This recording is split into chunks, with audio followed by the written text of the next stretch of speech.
In 1587, over 100 English settlers arrived on the coast of what is now North Carolina. Men, women, and children, farmers and craftsmen, entire families, they came seeking a new life, a permanent English foothold in the New World. They came to build a colony. They came to stay. This was Roanoke, England's first attempt at a lasting American settlement, and within 3 years, it would become the site of one of the strangest disappearances in colonial history. Because when help finally returned in 1590, the entire colony was gone. No bodies, no signs of struggle, no trace of disease or battle, just one word carved into a wooden post, CROATOAN. And ever since, historians have asked the same question: what happened to the lost colony of Roanoke? Was it starvation, native conflict, assimilation, or something more unsettling? But to understand the disappearance, we need to understand how Roanoke came to be, because from the beginning, it was a dream built on sand. The idea of colonizing America wasn't born from altruism. It was driven by ambition, greed, and rivalry. England wanted to challenge Spain, whose empire in the New World was already vast and wealthy. They wanted to create a base for trade, for exploration, and perhaps most importantly for piracy. The man behind the plan was Sir Walter Raleigh.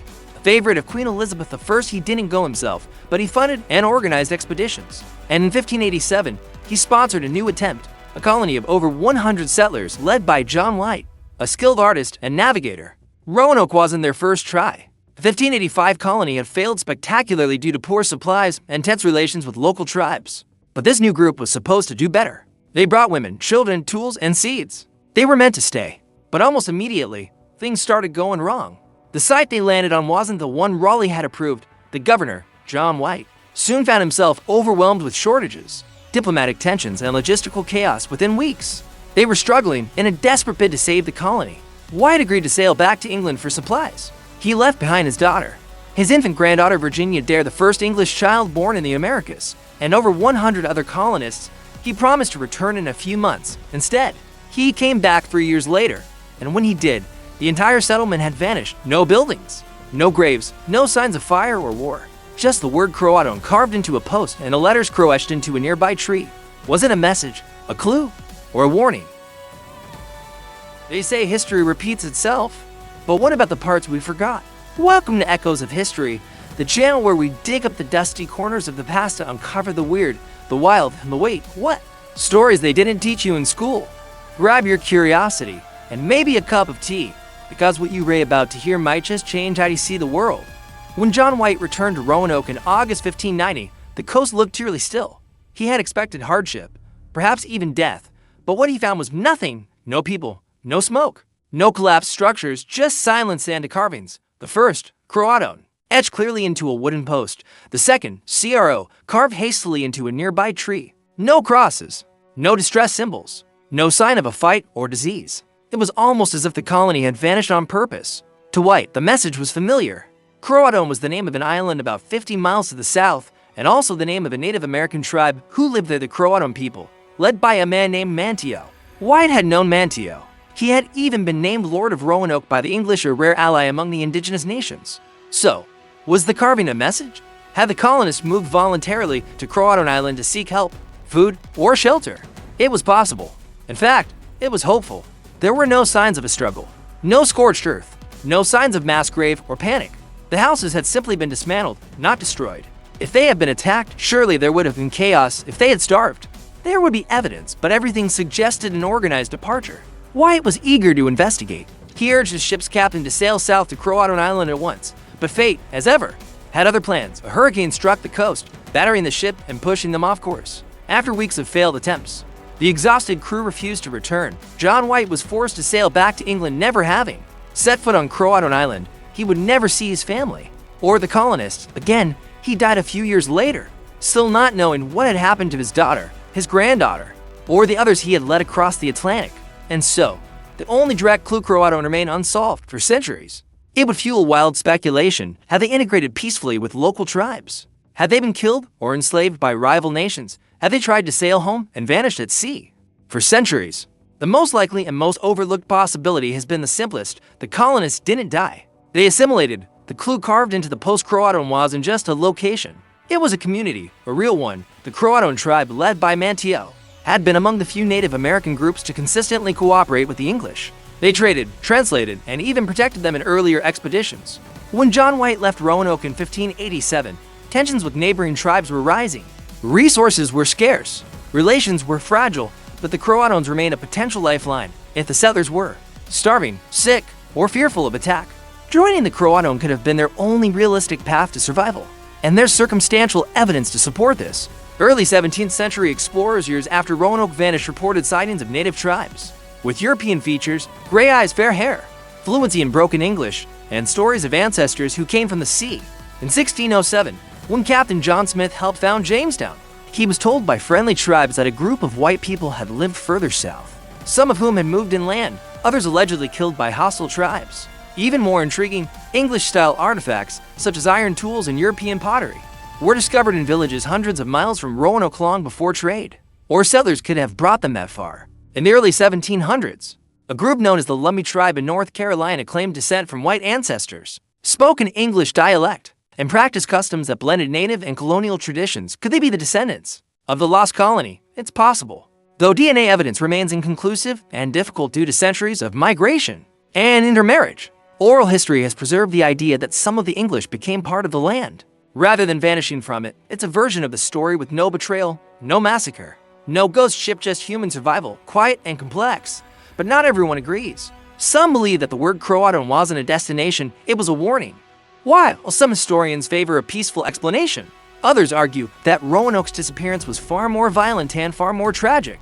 The late 16th century was not a time of harmony. In coastal North Carolina, it was a landscape of shifting alliances, intertribal rivalries, and growing resentment toward English settlers. The previous 1585 expedition had burned native villages, stolen food, and sparked skirmishes.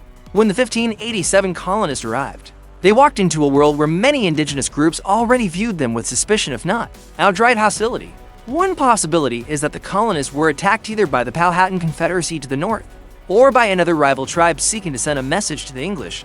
But if that were true, where were the remains? Massacres tend to leave evidence: bones, blood, fire, scorched walls. Roanoke had none of these. Still, some believe that an attack may have occurred after the settlers moved to CROATOAN or inland, leaving few traces behind. A second possibility, the colonists died slowly, through starvation or disease, and the survivors scattered. The region was difficult, the soil sandy, the summer sweltering. The 1587 settlers weren't seasoned farmers or survivalists. They had come expecting supplies from England, supplies that never arrived.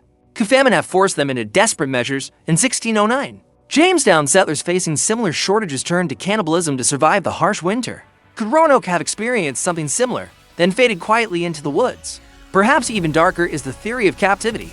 Some native oral traditions speak of white people taken in war, forced to labor for rival tribes and land. There are scattered reports from early explorers of English captives, living far from the coast, tattooed, enslaved, assimilated under pressure. One particularly disturbing tale comes from William Strachey, an early Jamestown official.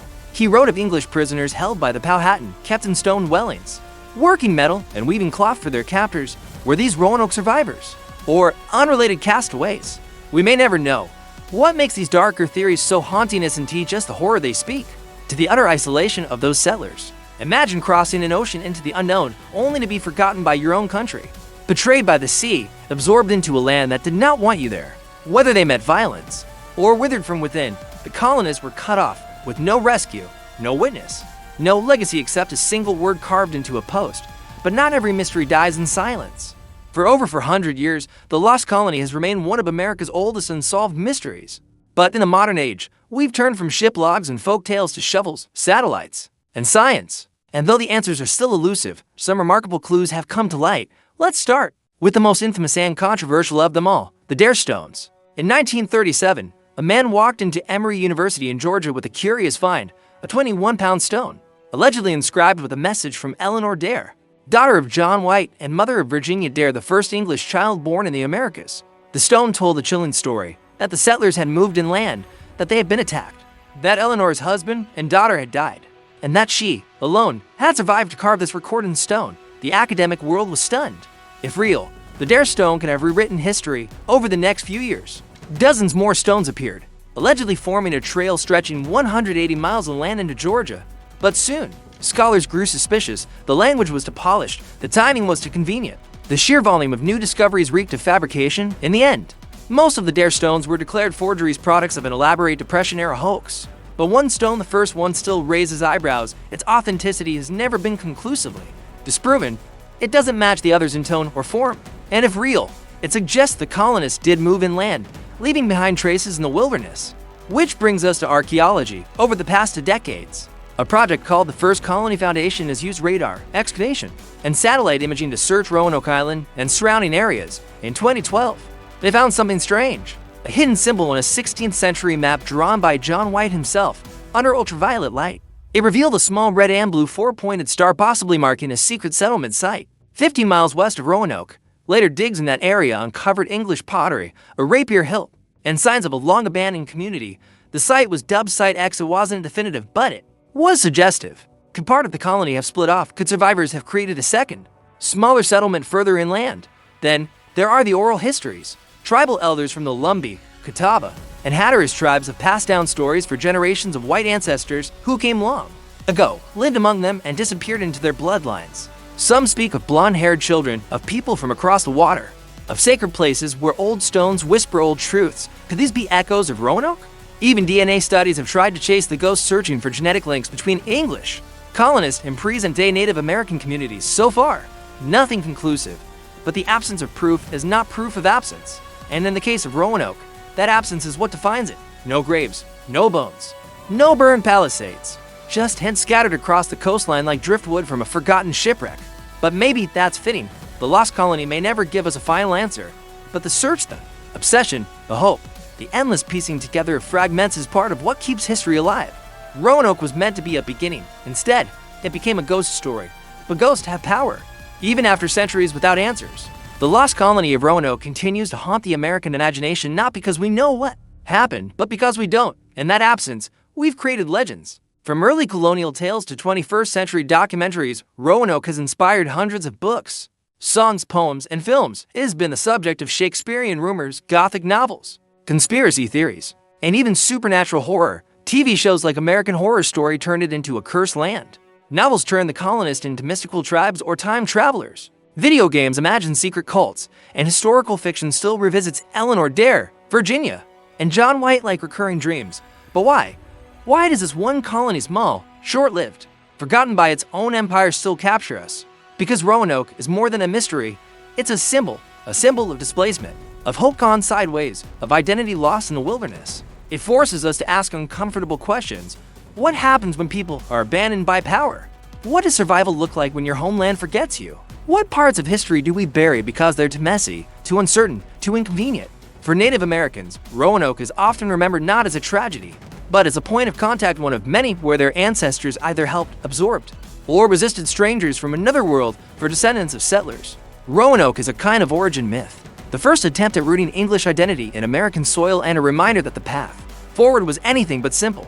Even the name Virginia Dare, the first English child born on American land, has become loaded with meaning. To some, she's a folk heroine. To others, a symbol used often problematically by groups promoting white Anglo heritage. Despite her being a child lost to history, she's been painted into every narrative, from innocent hope to cultural propaganda. That's the paradox of Roanoke. Because there's no fixed answer, everyone sees in it what they want to see. A tale of unity, a tale of betrayal, a warning, a myth, a question still echoing through trees and sand dunes. In a strange way, Roanoke didn't disappear. It became something else, something harder to define, but just as enduring. And maybe that's the real story. Because in the end, history isn't always about what happened. Sometimes it's about what we choose to remember. And Roanoke, lost as it may be, is a story we've never stopped telling. That's it for today's Forgotten Tale. If this story made you raise an eyebrow, don't forget to like, subscribe, and ring that dusty little bell so you never miss another echo from the past. Drop it in the comments. We're always listening for new echoes. Got a weird bit of history you think we should cover? Until next time, keep your curiosity loud and your history weird.